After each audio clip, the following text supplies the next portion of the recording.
All right, people, let's try this one more time and see how this works. What do you think? So, before anybody says anything, I don't want to hear the captain clumsy and all of that. That is simply not me. You cannot blame me for this one. That is something that. Let's see here. Take two. All right, so Dylan Arnold, you're back. Flaming Jackson, good to see you. The seventh ITT Tech. I knew it was coming. People, before any of you say anything smart, seventh son, this was totally beyond the control of the captain. As you can see, my hands were way over here. What happens is I am using Wi-Fi, and it is, for the most part, pretty solid, but there are times when it just sort of blanks out, and that's just what just happened. We had an interruption in the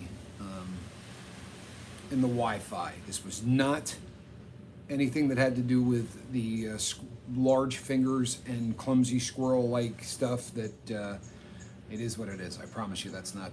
This was not to be blamed on me.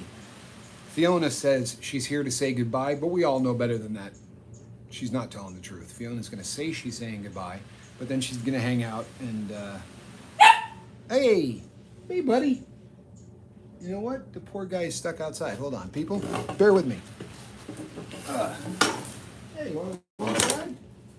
Huh? Come here, buddy. Come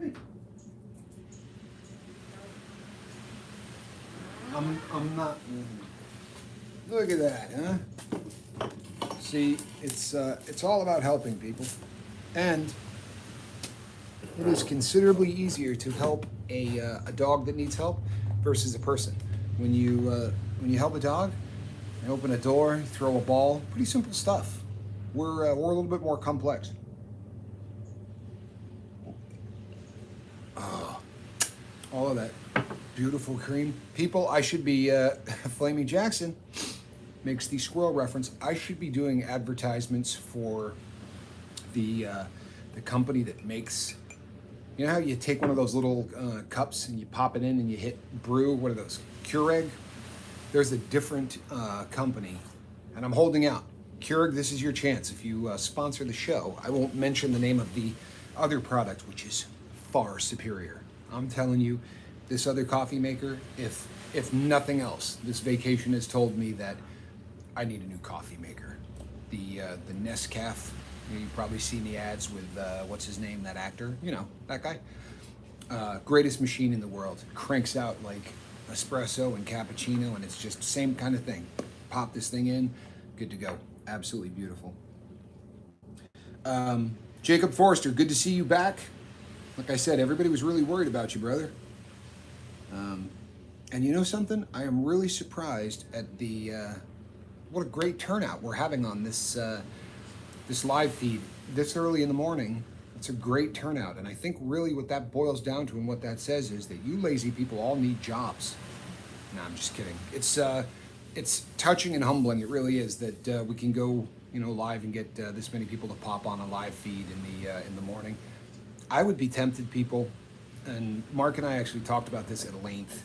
I would be really tempted to do all of the videos live instead of recording any of them, because this is definitely, it's, you know, like we said 100 times, it's literally shooting yourself in the foot in terms of the of trying to monetize anything. It's pointless to try to monetize anything that you do live because it doesn't pay. However, it's so much better for what we're trying to do, you know, to actually help people. It's the give and take and the sort of the everybody bouncing stuff off of one another at in the live does so much more good than it does making videos. Now, whether or not that's something that we could pull off and do, I don't know. We're talking about it, especially as we get closer to the New Year's. As I've said, right, instead of a leaf blower, get this guy in the plane.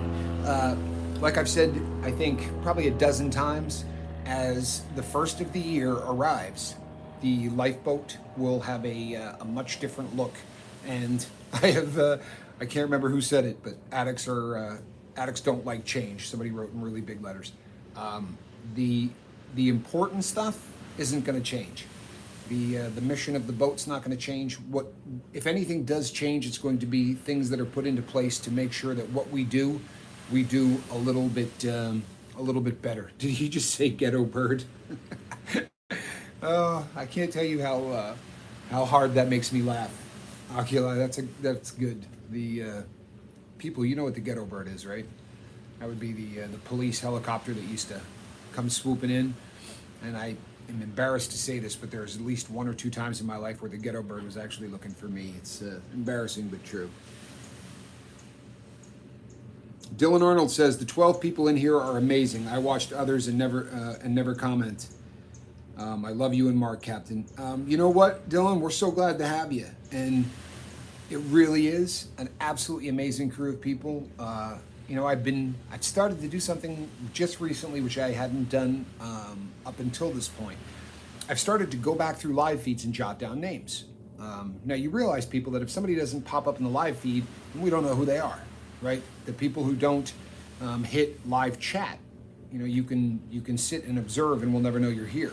But when somebody hits live chat and becomes part of that, and we've started to write down, you know, who is there at any given time. And what we've come to realize is that if all of you show up on the same day, it is going to be staggering how big one of these live feeds is. 2 nights ago, I think, might have been 2 nights ago. Maybe it wasn't last night. It was either 2 or 3 nights ago. We had the largest live feed that we've ever done, and it was, you know, at any given time, we got upwards of about 40 people. That's in the live chat, not all the way around, but the people that were actually like in the live chat. And we started to go through, and the number of people who are consistently in most of the that are, you know, the people that are in most of the live feeds, there were about 9 or 10 of our normal people that didn't make it to that live feed. Then whatever's going on, you're not required to be in any of these, much less all of them. But there are some people, obviously, that are here all the time helping and supporting. And had everybody showed up, you know, it's one of these days that's going to happen. The entire crew is going to show up at the same time, and it's going to be scary. It's going to be huge. And it's one of the reasons that MVB says, I will tune in more. Need to go now. Love you guys. Please take care of yourself. Please. And reach out, you know, let us know what's going on. Oddly enough, really, Lady Fiona Crispin says, that little plane was a Piper PA-28-181 Archer, by the way. How you know that is absolutely beyond me. Weird facts with Fiona Crispin. That's great. Let's see here. And we've got Sherilyn Turner, who says, Vert Tech, not sure exactly what that is, probably spam. But yeah, so that would be brain overload for me, Cap. Yeah, there's something to that. And it's one of the reasons, people, that we keep talking about making some adjustments before the first of the year. Because one of the things that is all but inevitable is...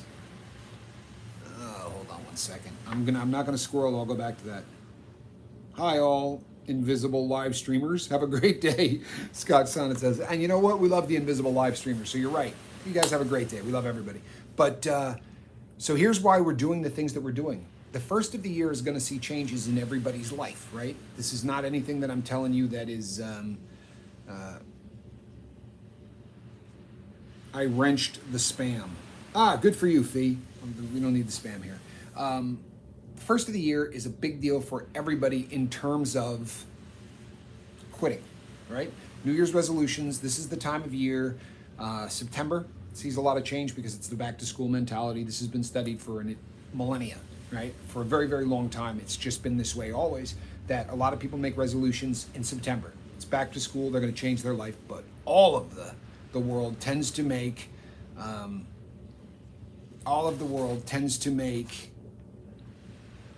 the New Year's resolutions where this is, I'm going to quit smoking, I'm going to quit drinking, I'm going to lose weight, I'm going to do all of this. Because of that, we anticipate a lot of the people that are here constantly are definitely going to be here in January.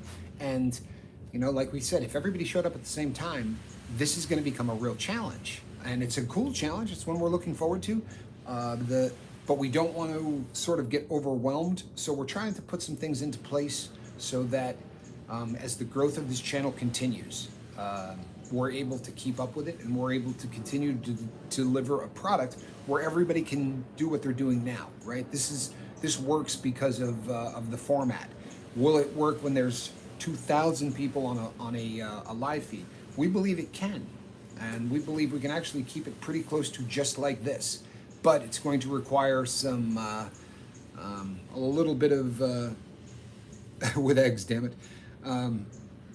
You know what? I hate to squirrel, but spam is only good if you really fry it. If you get that stuff crispy, oh man, I love spam when it's crispy. The Hawaiians know what they're doing. But we're putting some stuff into place so that as the New Year's rolls around, we're able to continue doing what we're doing, because the growth that we're seeing a lot of new people, and they're hitting the ground running. Exactly, fried spam. They're hitting the ground running. When people now show up at the lifeboat, there seems to be less of a break-in period, and it's probably because of you all, not because of us, but the way you welcome people and the way you sort of bring people into the fold. Very oftentimes, someone will get here on a Monday, and by Tuesday, they are really opening up and telling you their entire life story. That's the dream of the boat. We want to make sure that that continues to happen, and to make that happen, we have to anticipate before it happens. So when we're talking about making changes, that's what we're talking about. So those of you who have emailed and said, we don't want the boat to change, the boat's not going to change. We just need things in place so that as everything else changes, we don't. Does that make sense? Will somebody lie and tell me that makes sense, just so I feel like I got my point across there? Nothing worse than when you can't get your point across. Jacob Forrester says, I'm hoping all can keep their promises to themselves come New Year. Well, I'll tell you something, Jacob. As we get closer to that, we're going to be doing a lifeboat New Year's challenge. And one of the big things is you don't make New Year's resolutions that are super unrealistic. That's key. But we're going to talk about that. There's going to be a big sort of a fraternity kind of a thing for the lifeboat where all of the crew members, do something. New Zealand just made it hard for anyone under 15 to start smoking by increasing the age allowed to purchase smokes each year. So a 14-year-old will be 55 and still be too young. That is the coolest concept I've ever heard in my life. Did anybody just hear that? New Zealand just made it hard for anyone under 15 to start smoking by increasing the age allowed to purchase smokes each year. So a 14-year-old will be 55 and still be a year too young. That is such a cool concept. Seventh, I got to read about that. That is just, wow, how cool. Scotch Sonnet says, got running water back in our home today. Been off since Monday. You don't realize just how much we need and use it. So my wife set up a small, regular donation to WaterAid. So good to feel clean. My goodness. Yeah, this one here is the ghetto bird. If you're paying attention, I believe that might actually be the ghetto bird. But we'll let Fiona tell us exactly what kind of aircraft that is, because she's odd. Seems to have a handle on such things. Seventh son, that blows my mind. It really does. People, if I didn't explain this well, let me try one more time. So, you're 18 years old, and they make the rule that you got to be 19 to buy a pack of cigarettes. Well, next year it's going to be 20. The year after that, it's going to be 21. The year after that, it's going to be 22. The year after that, it's going to be 23. Please tell me you're kidding, Fiona. You're just making these up. There's no way you can know what these are. You have an app that'll tell you what's flying through the skies? That is a Robinson R66 turbine. If you really know that, you're frightening me. Justin and Lucinda Roberts say it's 21 here for everything, but isn't that for the whole country now? I think it is 21 to buy cigarettes everywhere in the U.S. I could be wrong, but I'm pretty sure it is. Somebody will, Fiona, you make me laugh. You're not going to tell us. DJ Daddy-O, he also finds Fi funny. Fi, here's the thing. Did you not say 45 minutes ago that you were about to jump off the live feed so that you could go to bed? Yeah. Okay. Awesome. Awesome, awesome, awesome. I'm sorry, people. But every once in a while, I will get a one of these will pop up and it's somebody from the crew. There's just a lot of good things happening. Everybody, I don't know whether it's because we're getting closer to the new year, but there's a lot of action in terms of rehabilitation right now, right? In terms of people that are trying to step up and start fighting the good fight. I think for a very long time, everybody sort of just cruises along in first or second gear, and as we get closer to the new year, a lot of people that have been observing, so to speak, are now stepping up and starting to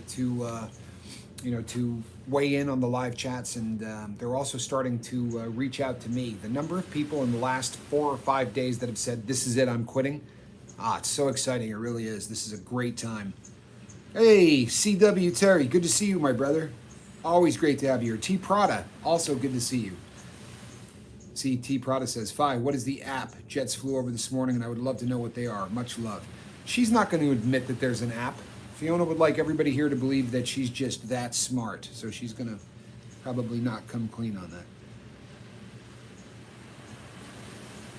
Notice what kind change is legal. Psychedelics can cure everything. Psychedelics that can cure everything is illegal. Funny, huh? You know what, Dylan? The laws and all of that. We did a show on this.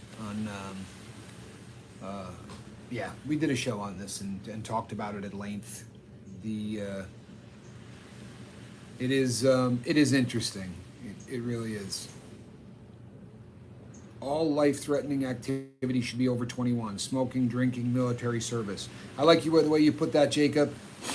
I always found that kind of funny, especially when when I was growing up, you could drink at 18, and they changed that to 21 right around the time I think I was like 15 or 16 when they changed that law, and I always found it odd that they would let you go to another country and put a gun in your hand, but they didn't want you to have any of the other rights that were afforded to somebody at that age. There has been a push, believe it or not, people, and we don't do politics here, but since this really does fall in with what we're talking about, there has been a push here in the United States. They would like to raise the voting age, and some states have talked about raising the voting age to 21. And I can't imagine anything. More bizarre than saying that you could fight at 18 but you couldn't vote until 21. So I'm going to take orders from somebody that I couldn't vote to put in office. That would just be bizarre to me.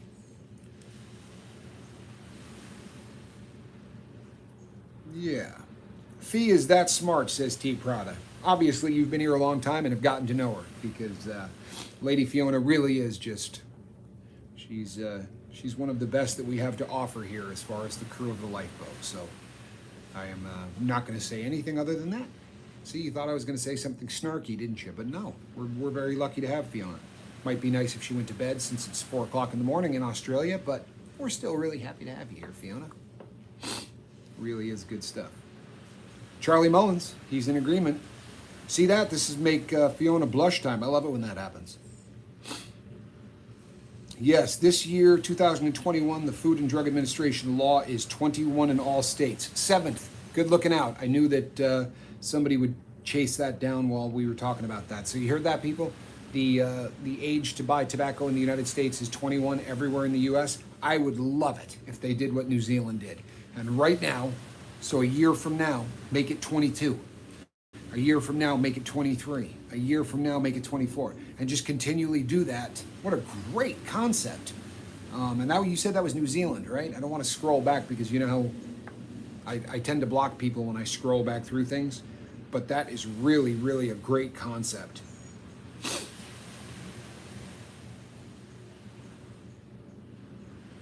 Jacob Forrester, I agree with you. I don't want to, I have a friend that can identify car engines by sound. I'll tell you what, there are certain cars that I absolutely can identify by sound, but they're probably the ones that everyone else can too. You know what I mean? The Italian cars have that kind of throaty, loud, and the difference between a V8 in the Italian cars and their 12-cylinder cars are pretty easy. And Porsche, nothing sounds like a Porsche. It's just such a unique sound. But I digress. Derek N. Hey, good to see you, Derek N. Not only is she the Momerator, but she is an aircraft identifier. You heard that, people, correct? Fiona Crispin, the Momerator, and also aircraft identifier. Philip Morris would lobby. You know what, OM? They would, I think. I think that, well, I mean, they lobby anyway, the amount of money that they spend lobbying. But I read a couple of books about, Barbarians at the Gate was about the RJR Nabisco takeover back when that happened. And they know the end is coming. I think that while they may not have, they're not fully all in everything else. They definitely know the end is coming, and they're sort of divesting at this point. You see a lot of them putting their finances and their product development into things like those pouches that don't have tobacco in them but have nicotine, and the vape products. I think the actual light it on fire, have it burn and smoke. I think they're really. They probably know the end is near for that, at least in this country. We're getting to the point where most of that, most of what we are manufacturing in terms of tobacco products, we're shipping our death to other countries now. Classy, right? But we are getting to the point in the. We're just getting to the point that it's the end is near. For the longest time, people really didn't have a handle on just how awful, cigarettes were. But I think that at this point now, everybody has a pretty good handle on just how rotten cigarette smoke is and just how dangerous it is. Yeah. Fiona, good question by Charlie Mullins. He said, "How's your friend, Fee?" Everyone was sort of wanting to... Oh, there we go. I'm sorry. She's still in the hospital, Charlie Mullins. She isn't too happy to still be there, be here, sadly. That's, if you're not aware of what that is, that was someone who had a drug overdose, but had left a letter, so they didn't want to be here. We can do a follow-up vid, Tommy? Absolutely we can, Derek. Absolutely. Why don't you send me an email to CaptainTommyScoville@gmail.com. Please do that. We would love to do that. That would be great. Opposing 6-cylinder Porsche sounds a little like light aircraft to me. You know what? You're right. You're absolutely right. That flat 6 that they've got does sound like aircraft, and probably because I think they're built more similar, than that traditional sort of V thing. That Porsche engine is just, and I hate to digress, people, because I know this doesn't have a great deal to do with recovery, but I'll tell you something. Before they put a radiator on the Porsche engines, so pre-95, I think, or pre-96, the sound that it made when those were air-cooled, oh man, it sounded so much more like an aircraft then too. Almost like small little pops. You could hear each compression. Man, I love those cars. I'm sorry. And Charlie Mullins says, that would be great, Derek. Well, so see that, Derek? We've already got other people wanting to hear it. Reach out to me and we will set that up. I think that would be great. DJ Daddy-O says, I love aircraft too, Fi. I grew up looking over the river valley, and the Peoria airport is not far from that. And Fi said her mom grew up in an airport. Cool, cool. Enjoy your day in Florida, Tommy. Catch up with you later. Trish, thank you so much. And I really appreciate that. And thanks for, you've been on a lot of live feeds lately, and I love that. I really do. All of the people that, we've seen an increase in, what's funny is the number of people that we have on each live feed is remaining very consistent, like really across the board. What we're seeing, though, is a different crew at all times. That's why I said if everybody shows up at the same time, it's going to be almost amazing, right? It's going to be a very, very large live feed. Miss Honeybee, good to see you. She says, peace, love, and blessings to all of you. Scotch Sonnet. For tobacco, I would make the old legal mean regulations argument, but they are legal. and look at all the toxic additives in cigarettes. Yeah, the in the end, you know, that what disturbed me about the whole cigarette thing is that when you start to do a little research about RJR and about Philip Morris and about all of the other companies that were really sort of deep into the you know, the manufacture and the sale of tobacco, they were engineering to make those to make the delivery systems better and to make them more addicting. I mean, they absolutely, there's no debating it. It's not, you know, this isn't conspiracy theory or anything else. They had entire departments at the companies whose job it was to make the product more addicting, to make the delivery method more efficient, so that you got that first rush. And again, people, I realize it's not by technical definition a rush. It's more of a relaxation if you look at what it does in the body. But the point is, they wanted to get it to you faster and faster and faster, because the quicker you could get it to somebody, you know, the more addicting the product. And they really had a vested interest to do that. And that kind of makes you sick. That's one of the things that really bothers me. We have rain here on the west coast. You know what? It depending on what part of the West Coast you're on. I mean, look at where Oculi is. It's been known to rain there for large periods of time. I spent a little over a year, I guess about a year and 4 or 5 months in Oregon. And I was in a place called Sheridan, which is just not too far off the coast, and it rained all the time. Like, we were shocked when it didn't. Stacy Michael says American Spirit cigs are organic and chemical free, and they are making a larger chunk into the marketplace. Their market share is growing every year, and I think it probably has a lot to do with that.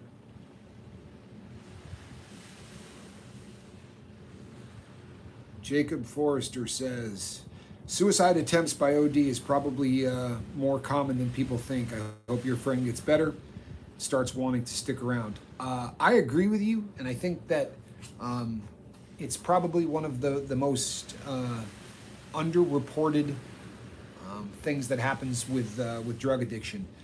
When somebody decides to take their own life and they do it, you know, if you look statistically, women try more often than men, considerably more often than men, but men are more successful. And the reason is that men choose much more violent means of taking themselves out. They usually hang themselves or they use a gun, and that's far more effective than eating a lot of pills, which is what women tend to do.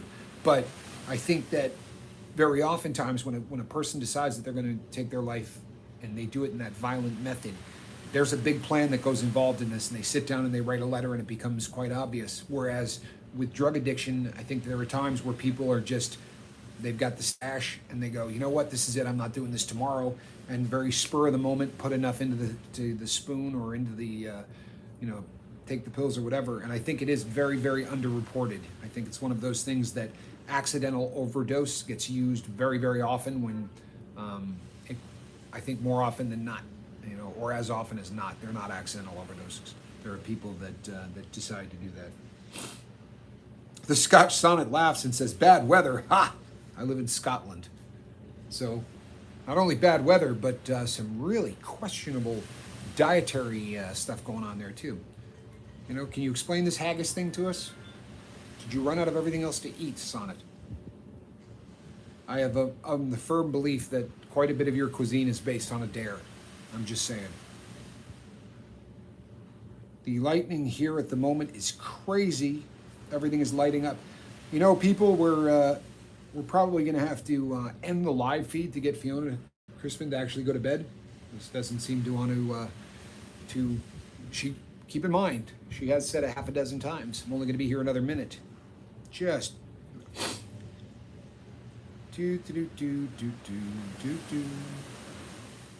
Stacy Michael says, I love you too, Lady Fiona. Thank you. You know what? There's a. You can be happy, says Badger Life. Captain, how was your first week, if you don't mind? How did you take it? How was my first week? You mean my first week of sobriety? Is that what you're asking? I'd be more than happy to talk about that if that's what you're getting at, Dylan. The keep in mind, I tried to get sober a lot. Right, I spent a very good deal of my life trying to get off of drugs. It's one of those things that I was not successful. Um, I wasn't even successful for the first couple of decades. Every time I tried, I would end up back on, and usually pretty quickly. There were a couple of times that that I made 3 months or 6 months or whatever. I think once I even made a year, but I always ended up. Yes. Okay, seventh son. So that is what he's asking. All right, yeah. So the first week, I got stabbed in federal prison, and I was doing tons of dope. I was doing heroin every day. I got stabbed in the stomach and had to go to the hospital and do all of that. When they brought me back, I was thrown into the SHU, the segregated housing unit, which they call the hole, and I was in solitary confinement. I had recently, and when I say recently, I mean within a year, I had had a stroke, and I spent 6 or 7 months after that stroke in a wheelchair. I had just started to walk again with a cane. So I was put into solitary confinement. I still had a lot of weakness on one side of my body, a lot of deficit on the right side of my body, and I was tossed. Yeah, I was tossed into the SHU, Dylan, and so it was just me and white knuckle. There was nothing. I wasn't given aspirin. I wasn't given anything for the other end. Right? When you quit doing heroin, especially at the habit I had, I will give them credit. The one thing that they were quite kind with was anytime I was unlucky enough to not get to the toilet, because that's one of the things that happens, they would provide new clothing. They were pretty cool about that. And after I think the second time it happened, they actually came by and gave me about 4 sets of clothes, which is not something that they're supposed to do, but they did. And I was also fortunate that there was a shower in the cell with me. So it was me alone in a cell. And during that week, I vomited nonstop. All of the symptoms that you see, like when you see a movie and they want to show you somebody kicking heroin, I was perfectly suited for that role. If they wanted to film what I went through, it was pretty horrific. I spent just ridiculous amounts of time vomiting, obviously couldn't sleep, sweating profusely, and but one of the really great things was there was no chance of me getting anything. Right, that was taken off the board because the fact that I was in solitary confinement meant that they had moved me to a section of the hole where, normally there's somebody that walks by and they sweep the halls or they do whatever, right? They're an orderly, and that's how things get done. Somebody throws, a note under the door to that orderly, and he goes to a different place and he brings drugs back, and it's sort of how that whole thing works. I was put into a place where no inmate could get anywhere near the door. So I was cut off 100%, and the realization that there is no chance that I can get anything. Once that sunk in, it got me to really start, to accept the inevitable. This is it. I'm going to get sober.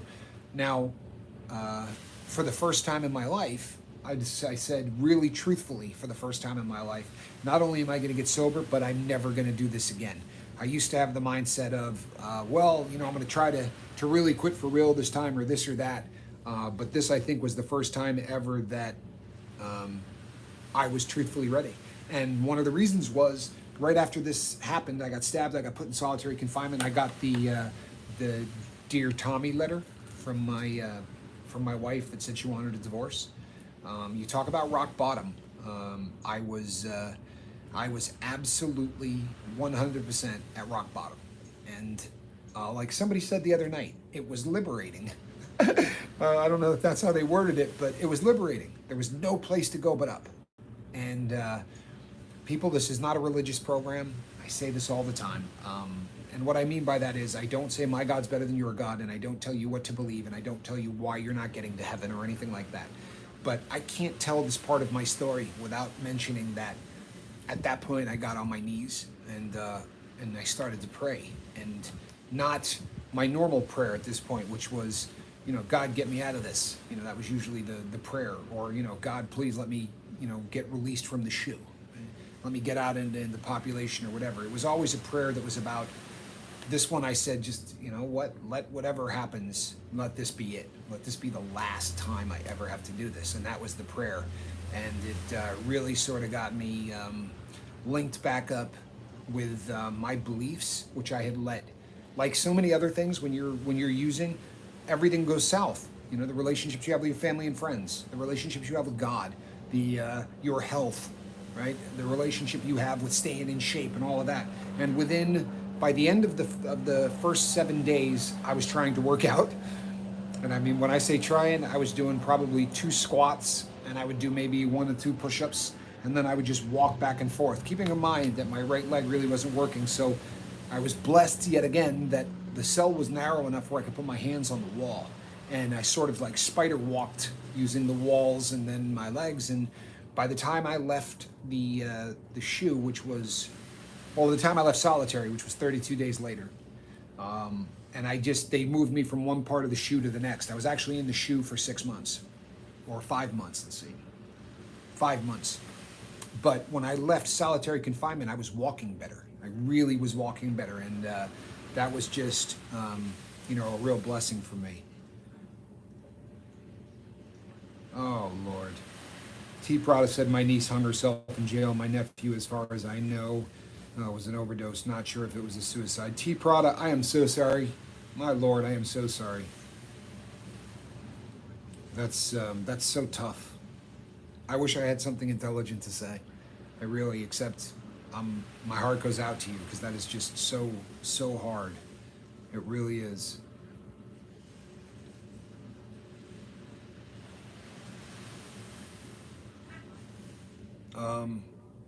Dylan Arnold says, I'm trying. Thank you so much. You know what, Dylan? That's all you can ask, right? It's the best that anyone can hope for, is that you just genuinely put in the effort. And it may not take the first time, and it may not take the second time, but if you sit and you continue to say, I'm not going to live this way, right? One of the things that we really try to hammer home here is that success doesn't mean you got sober. You're welcome, T. Prada. It's heart-wrenching to me. I can't tell you. It's literally heart-wrenching to me. You can do this, by the way. Dylan, you can do this. Absolutely, you can do this. But if you hear nothing else, please hear this. You are success doesn't mean that you got sober and you're not using anymore, right? That would be victory for that day, right? This isn't a marathon or a sprint. It's a journey for the rest of your life.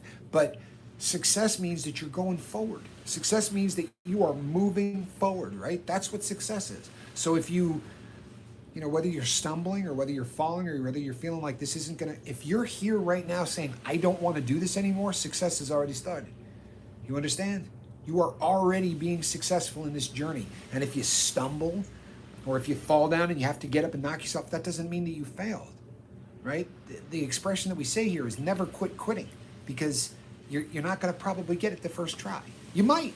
And if so, God bless you, right? But I sure didn't. I didn't even get it in the first or second decade of trying. Someday something happens and the lights go on. But if you keep coming back here, if you keep coming back and letting all of these people give you advice and talk to you, I promise you, this is going to work. Not because of me, right, or anything that I'm doing here, but because I'll take credit. People always say you don't take any credit. I'll take credit. This is a great idea. This really is. It's a great idea. You people made it a whole lot better. But it was a great idea. And the idea is working. And it's working because of you all and because of what you people do to keep the lifeboat, sailing, so to speak. And Dylan, just don't, whatever you do, just, don't stop. You can do this. You absolutely can do this. And I would say, please send me an email. You don't have to bare your soul or anything else, but just send me an email. Like right now is such a great example. If we're sitting and we're bouncing stuff off of each other, the more I know about you, the more that I can probably, give advice that I think will be better suited. The more that I know about everybody is progress is good. Stagnant and clean isn't really a life. I'm sorry. Stagnant and clean isn't really a real life. Progress is good. Progress is life, right? Jacob Forrester. As long as you are moving forward in life, you're fantastic. There's a really funny book I read, but it's It's written in Shakespeare times, and it's in the times of Shakespeare. It's actually a takeoff of a Shakespearean play, but they're talking about the water in a moat around, and the guy's talking about stagnant. And he goes, I believe there's probably going to be a time in the future where they talk about how water that doesn't rush probably isn't all that good for you. Stagnant water is pretty foul. We've had this discussion before. Stagnant anything is probably not such a great thing. Brandon, I can't tell you how proud we are of you here. Jerry Hayes says, hello, I was sent here from Wages World, from Mark. Jerry, great to have you. Welcome to the lifeboat. Truthfully, fantastic to have you here. But Brandon, we're proud of you, Brandon. We really are. And you get up, you dust yourself off, and you keep moving forward. Dylan Arnold says, you people are amazing. And you know what, Dylan? You're right. These people are amazing. There is no two ways about that. People can't drive when it rains here in Southern California. I'm going to take your word for that one. Yeah, truthfully. Yeah, Jerry, you're welcome. We really, and Miss Honeybee says hello to you. That's great. DJ Daddy O says, Jerry, welcome aboard. Fiona Crispin says, hi, Jerry Hayes. It's lovely to have you here. So lovely to meet you. Jerry Hayes says, hello to Stacy. You see, people, this is a beautiful boat. Dylan, this is a perfect example of exactly what you're talking about. These people are amazing. It's why the boat is what it is. Oh no. Oculi says, dang it, it's doing it again. Probably just my end. Well, people, I'll tell you something. We have, between the two feeds, we've been rolling a little bit longer than an hour. I will do this. Tonight we are going live at 6 o'clock on Oculi Mortis' coast, where it is always sunny. I'm kidding. But it is always the Pacific time zone. At 6 o'clock, we will be going live. And that's going to be myself and Mark Wages. So between now and then, people, you know what I want you to do, right? We want you to reach out and we want you to try to save somebody. But you guys want to do this again tomorrow, I will be more than happy to go live again tomorrow. Is this something that, should we keep doing this while I'm on vacay, and that this will be the 11 o'clock hour, so instead of 8, but you know what? Give me a thumbs up. You guys want to do another live tomorrow? Best Coast, says Oculi Mortis. He knows. It is not only the West Coast and the best coast, it is Oculi Mortis' coast, the blue wrench wielding, level-headed Oculi Mortis. Fiona Crispin says, yes, I would like to do it again. Fiona, you're almost a vote against. It's 4 o'clock in the morning. Go to bed, Fiona. Goodness. So Jerry Hayes says, yes, she would like that. I'll tell you what, people, tomorrow, same bat time, same bat channel, we were going to go live again. All right, we're going to do that. You have my word. So tomorrow at the same time, love the waves and you. Thanks, Stacy. Means the world to me. Oculi Mortis says, yep, and gives a lot of thumbs. Okay, people, it is unanimous. And if not, it's anonymous. But either way, we are going live tomorrow, same bat time, 21 salute from Charlie Mullins. Oh, if you're brand new here, people, you will occasionally see 21 anchors. This is known as the 21 anchor salute. And although I'm unable to use the clumsy squirrel hands at this moment, I would love to give a 21 anchor salute to everybody on board, especially right today. Today, I really love to give that to Dylan Arnold. Dylan, you're fighting the good fight, man. It isn't easy, brother. It's not. And I'm not going to sit here and tell you that it's easy, and I'm not going to sit here and tell you that we have all of the answers. We don't. But I will tell you this. You keep coming back, and we'll keep loving you. And we'll do everything within our power to support you and get you the answers to the questions. If we don't have them, we'll find them. Right? That's the promise. If we don't have the answers here, we'll go find them. But Dylan, reach out to me. If you're uncomfortable doing that, don't. Just come back tomorrow. But if you feel like that's a step forward that you'd like to take, reach out to me. Just tell me a little bit about what's going on in your life. If you're brand new to the boat today and you've never been here before, my email is captaintommyscoville@gmail.com. That's captaintommyscoville@gmail.com. Reach out to me. Tell me a little bit about yourself, where you're at in the journey. It helps so that when we start to do things of this nature, it gives me a little bit of a better chance to interact and say things that are somewhat intelligent every once in a while. Scotch Sonnet, always good to see you, brother. Hopefully we'll see you again. Space Jeezel, the captain loves stroming also. Would somebody please clear off the gangplank so that we can make this gentleman walk it?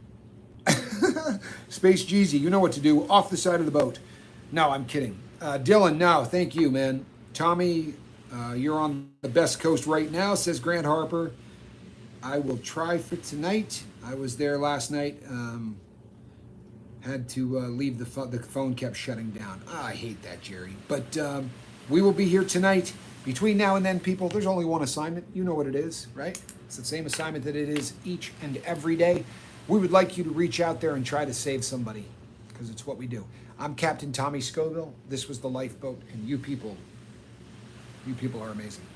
See you tonight. I can turn that off.